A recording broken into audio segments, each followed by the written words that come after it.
Hi everybody, and welcome to our brand new show. I'm Brent Keast, and today we are talking to Dianne Greenaway, who is the founder of Tent City. Now, I'm kind of a new guy to Atascadero, so what is this Tent City all about?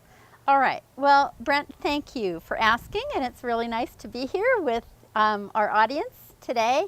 And Tent City is the term that we use to describe a portion of our annual Colony Days celebration. Every year in October, the third Saturday of October, Atascadero has a celebration where we strut our stuff. And 30 some years ago, we started with a parade, and we have an annual parade, and we have downtown entertainment and things like that, and we've added a band competition in the afternoon, later after the parade.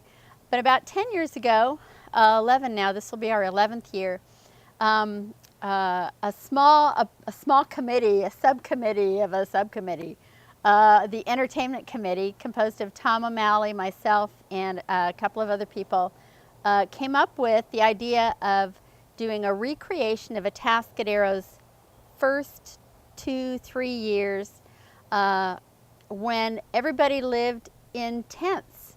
So you mean the first people that came to Atascadero lived in tents? In the new community of Atascadero. So this area of Atascadero was once a cattle ranch owned by a man named, whose last name was Henry. It was the Henry Ranch, and I believe in 1912, the U.S. Army was doing maneuvers here. They were doing training here.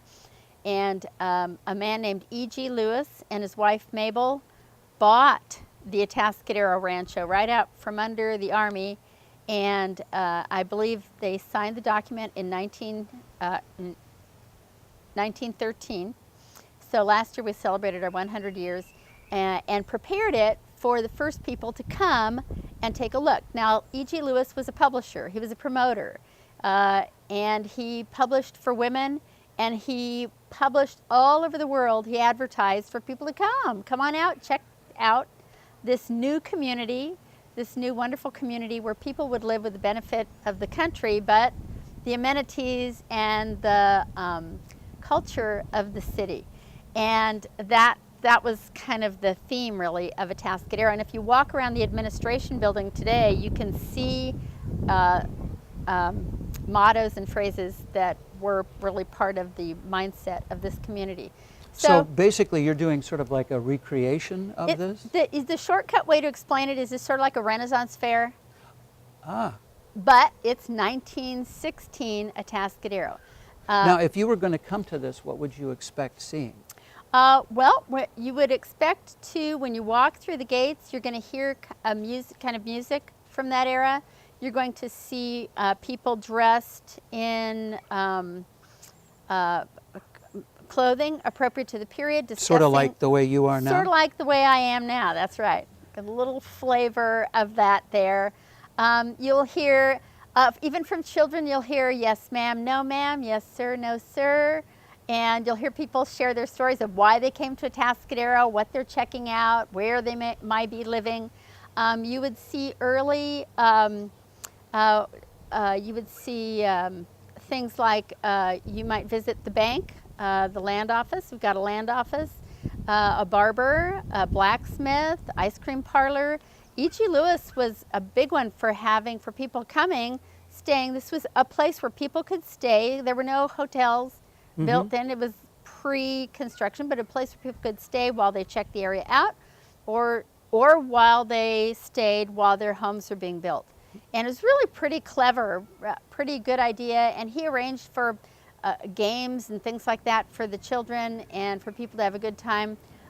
It was here. It started in 14 and finished in 16. So that 2-year span. 1916. 1916.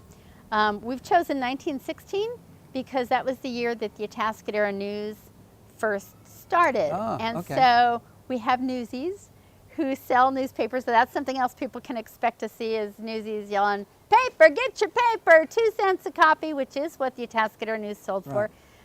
So now you have tents and you have. Do you have anything else? You have entertainment going on? We do. Yes, we do. We have live music, musicians, and we have a sing-along. We have opportunities for people to dance. People are serenaded. It's fun. We also have games. We have three-legged races and pie eating contests, and so the whole family would enjoy doing this. Very, right? very much. Oh. Yeah. Some of my favorite stories, Brent, really are for people who go and bring their kids and they see their children's reaction to it and become sold on the whole event. We love having, we have a laundry, it's an old-fashioned laundry, and kids are like, doing the. They're using the wash tub, washboards, and they're having such a good time and getting. What we would really like is for people to experience as much of life at that time as we can. And now, with all of this going on, what does something like this cost? I mean, in terms of admission. Admission, this is free for Absolutely the public. Free. Yeah, it's free for the public to attend. Yep. First of all, we're in Charlie and Annette Carlin's wonderful garden, and we're going to shoot some of the flowers that have just popped out. And we'll put some kind of graphic up on the screen so you can see exactly what the dates are. We'll give you a web page and all that sort of thing. I can tell you it's always the third Saturday of October. Okay, so make sure you put that aside as the third Saturday in October. That's now, right. You're sort of not only the founder, but you're the producer, right? Yeah. What does the producer do? Worry a lot, I know. The producer finds people, basically. So you're looking for volunteers also then, right? We totally recruit. We really do.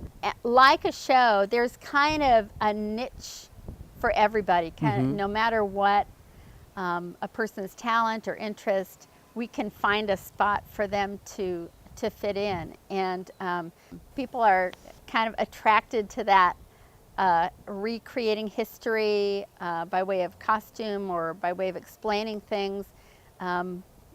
Or just partaking of the spirit of community, like that. So you don't have to live in Atascadero. You can be anywhere in SLO County. No, that's really true. That's a lot of people like to perform, and this sort of gives them a chance, doesn't it? It does. Well, it's so funny you should say that because in the very first discussion about this whole thing, when Tent City was just like thought up out of thin air. I remember Tom turning to me, Tom O'Malley, who's our mayor now. Yes. He's the mayor of Atascadero now, and at that time he turned to me and he said, well, Dianne, he said, what can actors do? Because I'm a drama teacher, and he said, what can actors do? And I said, well, they can bring to life people from the past, and so really. Then it was after that, sometime after that, that we thought of this idea, here's how Atascadero started. Could we recreate that? And at that moment, I'm not sure what Tom was thinking, but to my head sprang a Renaissance Fair-like deal, which was, I think, a great thing. And so then the stories to go with that are really interesting. Because we had no budget. It never happened before, anything like that.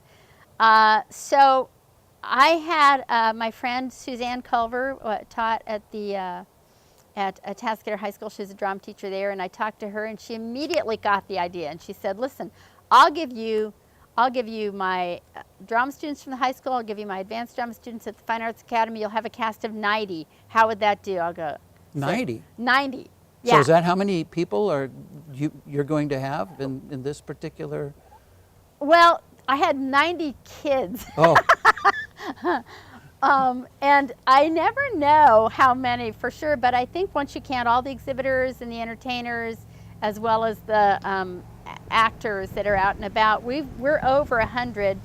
And I think when you count, we're somewhere between 100 and 200. Wow. And my dream would be to have 200 people who are players playing different, and this is what we don't have. We don't have yet stories that are written that are recreations, little vignettes from our actual history. I think the material is there, but we need some people who just can't stand not knowing and ferret that out and recreating little scenes with that. We'll put up on the screen how you can get involved. And then, of course, you know, this is the new media, the world of the new media. So we're going to ask you to link this to Facebook and link this to send it to your friends. And if you think that anybody's going to be interested in this sort of thing, we'll have them link it. You can be part of the whole thing just by letting 20 people know. Be wonderful. Totally great. Well, Dianne Greenaway, it was great to talk to you. I certainly respect what you're doing. And we certainly hope that we can get people in greater numbers and more volunteers out for this sort of thing. Thank you very much, Brent.